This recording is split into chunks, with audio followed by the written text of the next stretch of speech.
The year is 1939. Hitler and Stalin divide the continent into their spheres of influence, crushing the old order of Europe into dust. They conclude a pact that makes Poland, the Baltic states, Finland and Romania their prey. The Germans and Soviets raise armies to crush their opponents with greater numbers of modern equipment. In both armies, armored units become the main strike force. But it is the massive and unprecedented air power that opens the way for the German blitzkrieg and the Soviet march westwards. On the 1st of September, the Second World War breaks out. The Germans launch an invasion of Poland. The Luftwaffe deploys almost 2,000 aircraft of various types. The Polish army opposes these forces with less than 500. The enemy's advantage is 5-1. While the Polish Air Force inflicts proportionally greater losses on the Germans, it stands no chance of winning. By the end of 1939, almost all Polish aviation personnel make their way to France. Polish pilots bring the most valuable skill of a pilot, combat experience. Of the two combat squadrons, only the 1st Warsaw Fighter Squadron takes part in combat.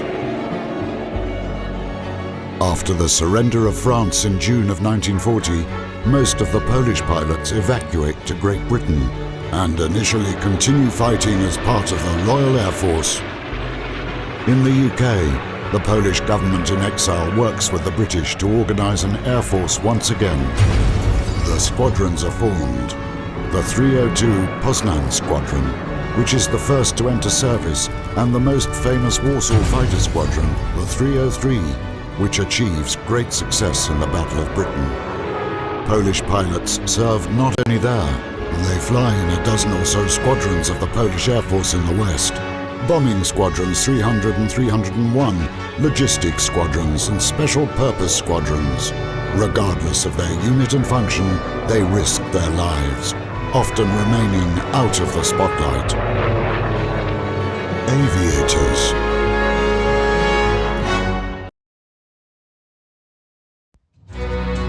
Handley Page Halifax Mark II, our little winged home. Over 5,000 parts and systems, 17 tons empty weight, a crew of 7, top speed of 282 miles per hour. However, without the ATA's help, any aircraft is just scrap. We are the ones who escort damaged planes to repair bases, risking our own lives. We recover planes shot up in combat so that they can continue to serve, including in flights to Poland. All available pilots are already on duty, in fighter and bomber squadrons, on missions, training and patrols. And that is the only reason we women are finally allowed to get in the cockpit. Command had no choice. Someone has to risk their lives and transport these shredded coffins to repair bases. And every plane, no matter how shot up, is priceless. So we fly in Barracudas, Hurricanes, Mustangs, Oxfords, Spitfires, anything with wings, or at least remnants of wings. And there are gentlemen flying in the back seat, mostly reporters.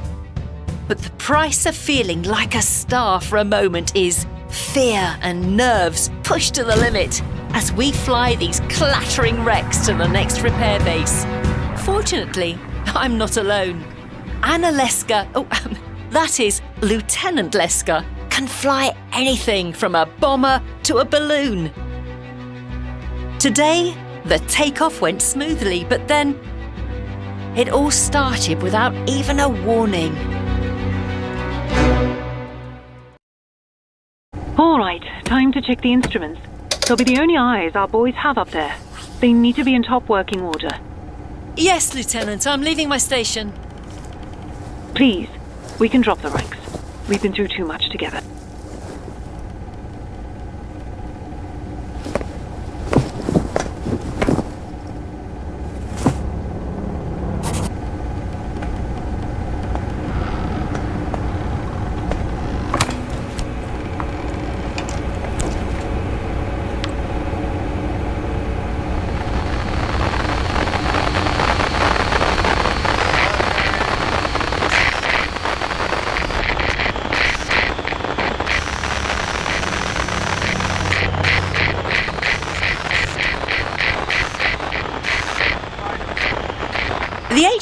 probably uses the black 155 megahertz frequency.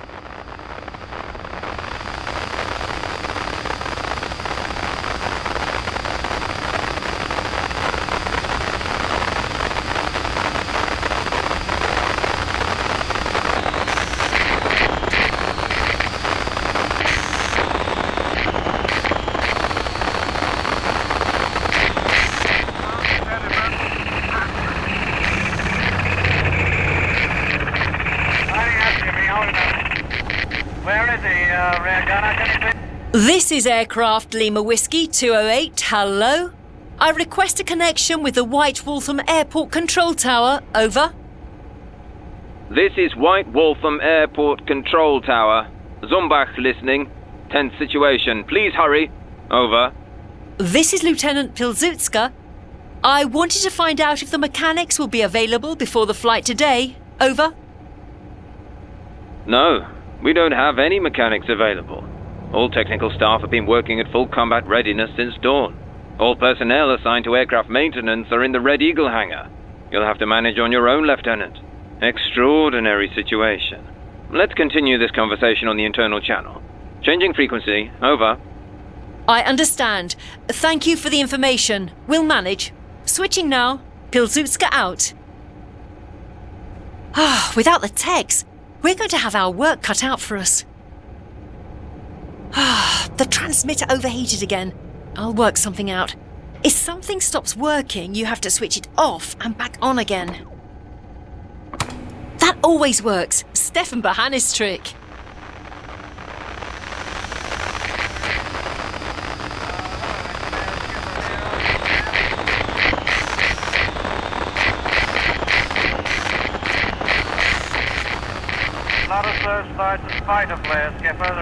This is Lieutenant Pilsudska reporting on the Red-Blue channel. Over.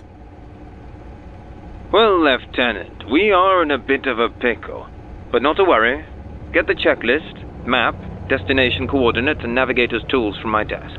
Get the Halifax and my Spitfire ready for flight. After all, at war we have to manage under any circumstances. As always, I'm counting on you, Lieutenant. Lieutenant Leska, please report for tactical briefing. Transmission ends. You mean I'm the one in a pickle, Commander?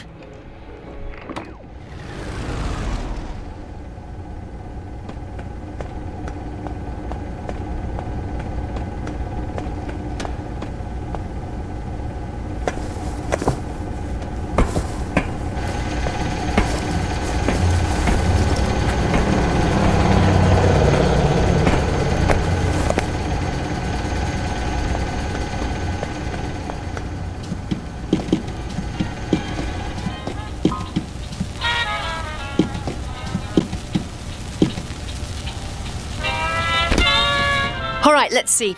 Engine check, calibrate instruments, fueling. The usual. Comme d'habitude, c'est gentil, j'ai pas conscience de mon corps là. C'est bien gentil de dire tout ça, mais bon.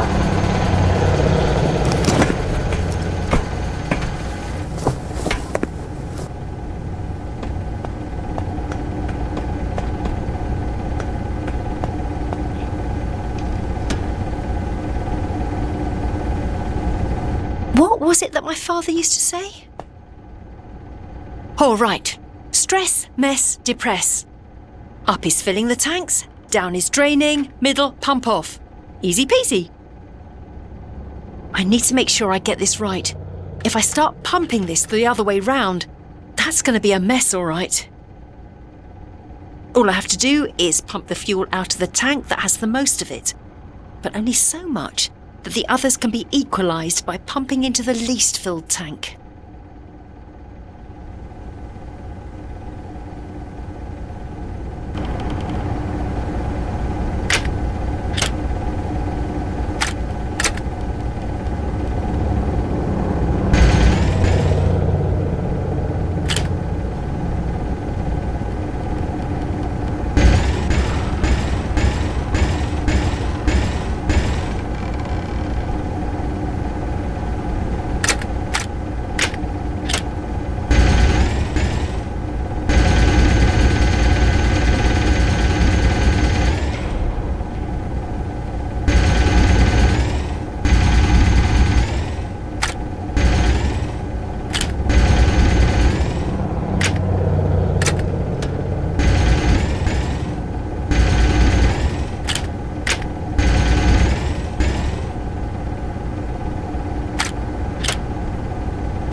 Ha, easy. All right, done.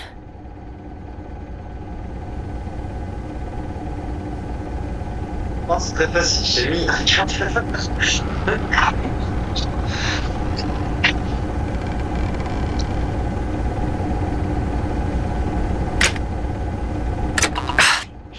I need to focus more.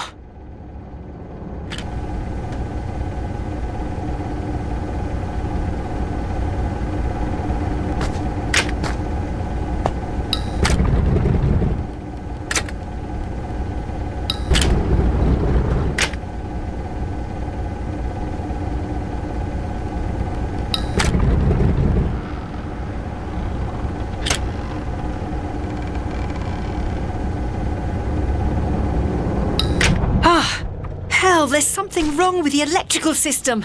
Oh, something's sparking. Oh, holy smokes. So many wires here.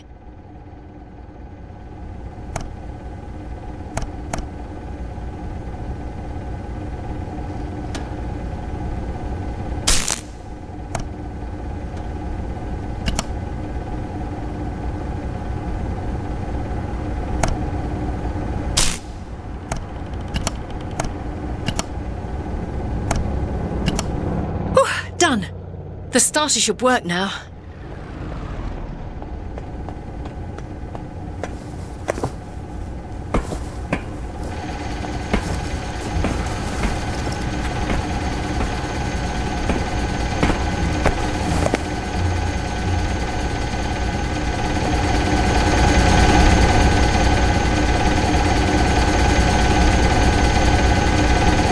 The wheels look underinflated. I need to check the pressure and top up the air if necessary.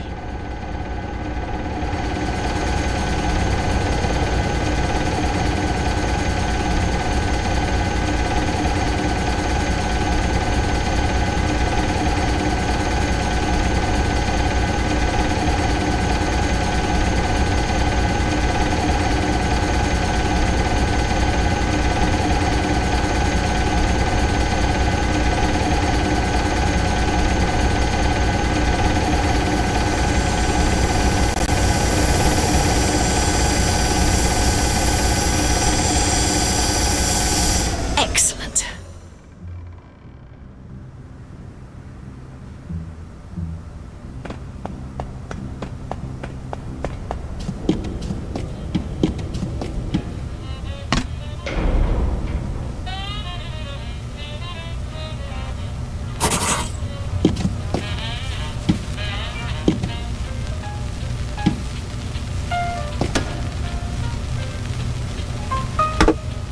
North Sea. This is my map.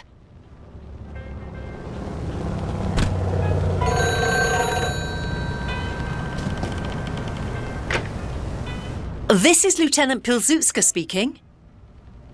Lieutenant, I had a feeling you'd still be in the office. Did you find everything? Yes, I've got everything. Excellent. Please plot the flight plan at the navigator's station. Ah, I almost forgot. There's no point in checking the proximity radar without activating the IFF system in my plane. So I have one more task for you, Lieutenant. Please turn on the friend or foe recognition system in my aircraft first, and then start monitor in the Halifax. And one more thing. Please refuel my plane as well. At your service, Lieutenant. See you at the training ground. Yes, sir. I need to get more organised. I should probably just start with approaching the navigation desk. Here we go. This'll be a simple task. Plotting a course means connecting the starting point, which is our airfield, with the destination, meaning the training ground.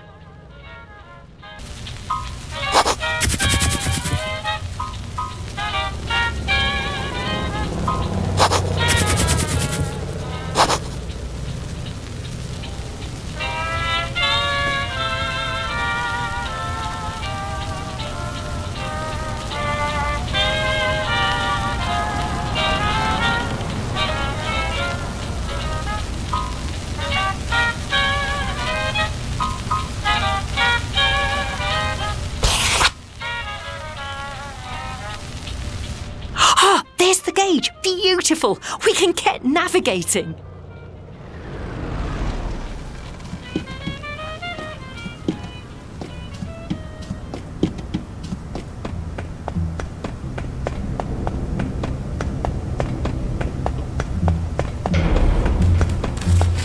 Eh ben, je pense.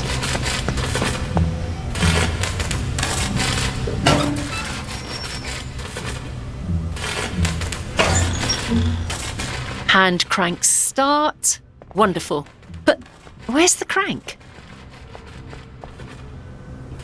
I can start the engine with this.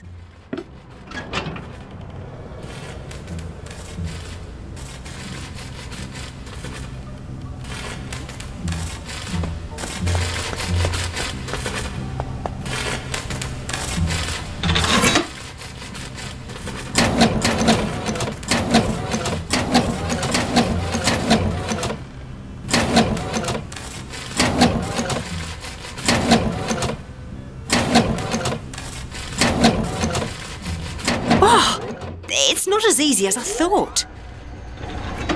Cranked up, fired up.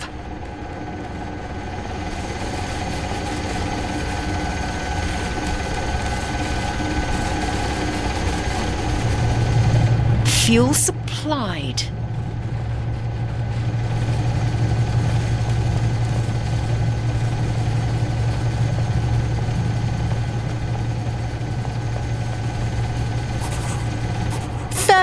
German aircraft downed. Not a bad score. System activated. With this wonderful thing, no one will mistake this plane for a Messerschmitt.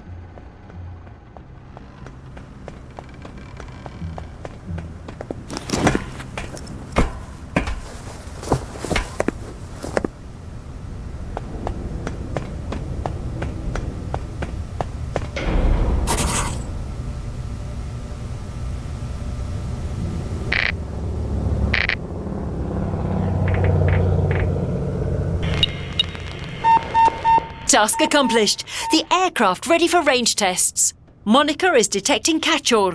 I've got confirmation that the friend or foe system is working. Now you can see all around you. No bandit can get close to surprise you. Excellent, Lieutenant. Well done. Great. The plane is ready. Thank you, Yaja. I'll just finish the formalities and we'll be good to go.